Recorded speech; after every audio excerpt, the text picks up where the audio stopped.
I spent 3 months not leaving my apartment. Not showering. Not answering texts. Not doing anything except lying in bed and wondering why I should bother existing. Depression didn't just make me sad. It erased me. It took my job, my relationships, my identity, my future, everything, and replaced it with this hollow, empty version of myself that couldn't even remember what wanting something felt like. And then one day, I did something that seemed completely pointless at the time.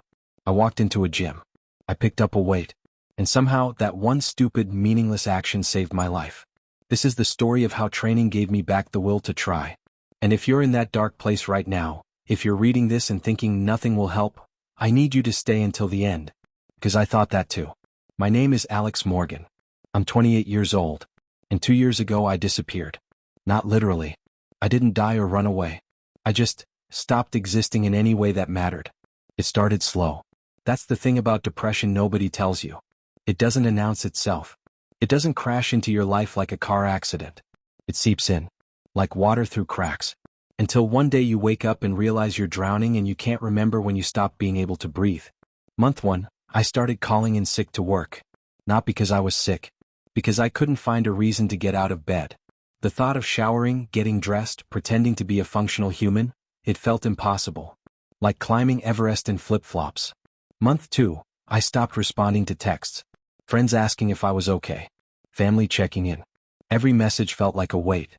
Every, "How are you?" felt like an accusation. So I just didn't respond. Turned off my phone. Let the messages pile up like unpaid bills. Month 3, I lost my job. Performance issues, they said. What they meant was, you stopped showing up and when you did, you were a ghost. They were right. I was a ghost. I was haunting my own life. Here's what depression actually feels like, and I need you to understand this because everyone thinks it's just being sad. Depression isn't sadness. Sadness is an emotion. Depression is the absence of emotion. It's gray. It's flat. It's lying in bed at 2 p.m. on a Tuesday, staring at the ceiling, and not feeling sad or happy or angry or anything. Just nothing. Empty.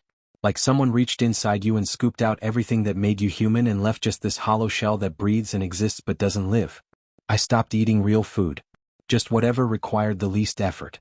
Cereal. Crackers. Sometimes nothing. I stopped showering. What's the point? Nobody's seeing me. I'm not going anywhere. I stopped opening my curtains. Sunlight felt aggressive. Accusatory. Like it was pointing out how much I was failing at being alive. And here's the really messed up part. I knew I was drowning. But I couldn't care enough to save myself. That's what depression does. It doesn't just take your happiness. It takes your ability to care that you've lost your happiness. My parents tried to help. They'd call. They'd visit. They'd say things like, "You just need to get out more," or "Have you tried exercising?" or "You just need to think positive." And I wanted to scream, I can't. I can't think positive. I can't just get out more. I can't just try harder. Because trying requires energy and I don't have any. I don't have anything. But I didn't scream. I just nodded and said, "Yeah, I'll try," and waited for them to leave so I could go back to bed. The intervention came from the most unexpected person, my landlord. He knocked on my door one afternoon. I almost didn't answer, but he kept knocking. Persistent. Annoying. "Rent's late," he said when I finally opened the door. "3rd month in a row." "I know. I'll get it to you." He looked past me into my apartment. Pizza boxes. Trash. Curtains closed. The apartment of someone who'd given up. "You okay, kid?" "I'm fine." "You don't look fine. You look like shit, actually. When's the last time you left this apartment?" I couldn't remember. "Weeks. A month?" "Listen," he said, and his voice got softer. "I'm not gonna evict you. But I'm also not gonna watch you disappear. My brother went through this. Depression. He didn't make it. So here's what's gonna happen. I'm giving you 2 weeks of free rent. And in exchange, you're gonna do one thing for me." "What?" He handed me a piece of paper. "A gym membership. Already paid for. 3 months. There's a gym 2 blocks from here. Iron Haven. You're gonna go. Tomorrow. 8 a.m. Just show up. You don't have to work out. You don't have to talk to anyone. Just show up. That's it. 1 hour. Can you do that?" "I don't know." "Yes or no? Can you show up for 1 hour?" Something in his voice cut through the fog. "Yes." "Good. 8 a.m. tomorrow. Don't make me come back here." And he left. I looked at the gym membership. Looked at my apartment. Looked at my life, or what was left of it. And I thought, what's the point? But then I thought, what's the point of not going? At least if I go, I can tell him I went. And then I can come back to bed and keep disappearing. So the next morning, and I still don't know how I managed this, I got out of bed. I put on clothes that smelled like I'd been wearing them for days because I had. I walked 2 blocks to Iron Haven. And I walked inside. The gym was terrifying. Not because it was intimidating or full of huge bodybuilders. It was terrifying because it was full of people who looked alive. People with goals. People who wanted things. People who cared enough about their bodies to show up and do the work. And I was this hollow shell who couldn't remember what wanting something felt like. I stood in the corner for 10 minutes. Just watching. Not knowing what to do. Not knowing why I was there. A trainer approached me. Young woman, maybe 30. Fit. Kind eyes. First time here? Yeah. I'm Sarah. What brings you in? My landlord paid for a membership and told me I had to show up. She smiled. Not a judging smile. An understanding one. Fair enough. You want to just walk on a treadmill for a bit? No pressure. Just move. Okay. She set up a treadmill. Slow pace. Easy. And I started walking. And here's the thing, it was terrible. My body felt heavy. My legs felt weak. I was out of breath after 5 minutes. I felt pathetic. But I kept walking. Because I'd told my landlord I'd stay for an hour, and I was too tired to break even that small promise. After 20 minutes, Sarah came back. You want to try picking up a weight? Just once. Just to see what it feels like. I don't know. Just one. Then you can go home. She handed me a dumbbell. 20 pounds. Nothing heavy. And she showed me a simple bicep curl. Just do 1 rep, just 1. Can you do that? I lifted the weight. 1 rep, it was hard. Harder than it should have been. Good, she said. Now do 1 more. I did 1 more. 1 more. I did it again. And something weird happened. Something I hadn't felt in months. I felt something. Not happiness. Not even satisfaction. Just something. A tiny spark. Like someone had struck a match in the darkness and for 1 second I could see. You just did 3 reps, Sarah said. That's 3 more than you did yesterday. That's progress. That's enough. I came back the next day. Not because I wanted to. Because I'd survived the first day, and some stubborn part of me wanted to see if I could survive another one. Sarah was there. Back again. Good. Same thing. Walk for 20 minutes. Then 3 reps. I did it. It was terrible. But I did it. Day 3, same thing. Oh, 3 reps. Day 4, Sarah said, today do 5 reps. I did 5 reps. Day 5, do 6. 6 reps. And slowly, so slowly I didn't notice it happening, a pattern emerged. Monday through Friday. 8 a.m. Walk for 20 minutes. Lift something. Go home. That was it. Nothing dramatic. Nothing transformational. Just showing up. Just moving. Just proving to myself that I could do 1 small thing. But here's what started to happen. Week 2, I started showering before the gym. Because I didn't want to be the guy who smelled terrible. Week 3, I started eating breakfast. Because I was hungry after working out. Week 4, I started sleeping on a normal schedule. Because my body was tired at night instead of lying awake at 3 a.m. The depression didn't disappear. But it got quieter. Like someone had turned down the volume on the voice that told me nothing mattered. Month 2, Sarah asked, you want to try a real program? Actual training? Like what? 3 days a week. Upper body, lower body, full body. We'll build a routine. Something structured. Structure. The word felt foreign. My life had been structureless chaos for months. Okay, I'll try. And here's where everything shifted. Having a program changed everything.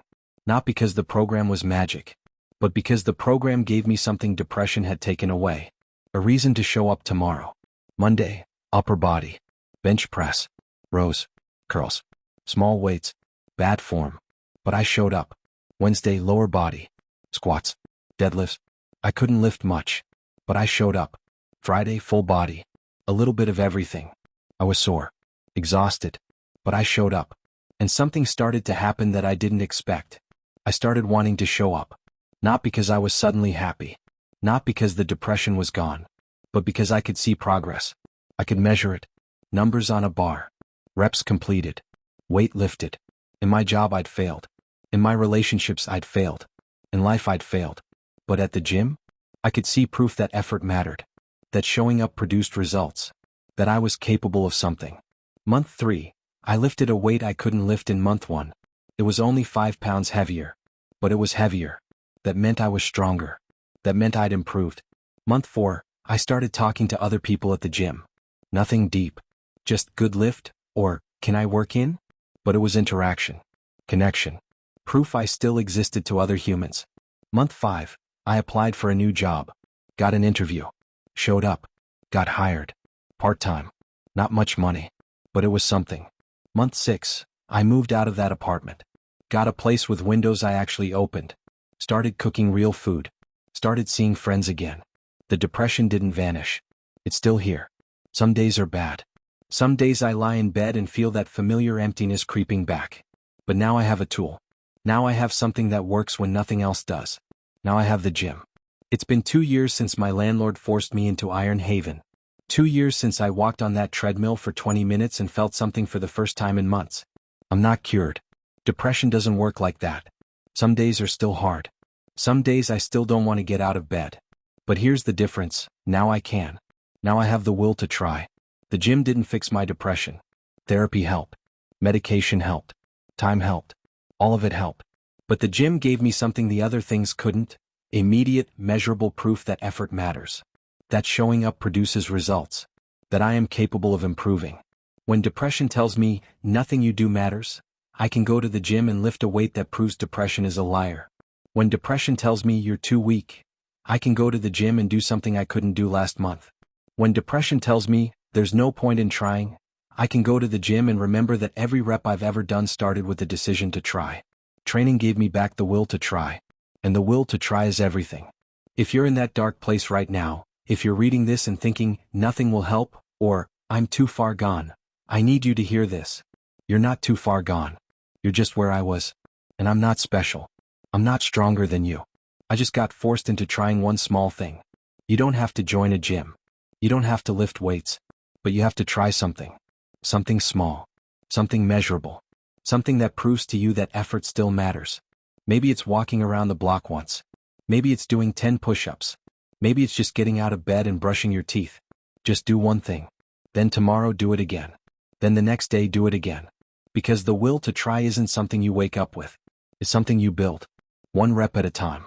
Depression took everything from me. Training gave me back the will to try. And trying is how you survive. If this story meant something to you, if you fought this fight or you're fighting it right now, drop a comment and tell me what your one thing is. What's the thing you do when depression tells you nothing matters? I want to hear it.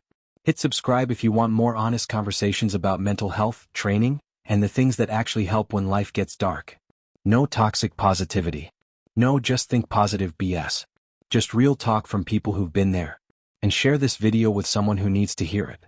Sometimes the right message at the right time can save someone's life. It saved mine. Your one thing is waiting for you. Go find it. I'll see you in the next one. Keep trying.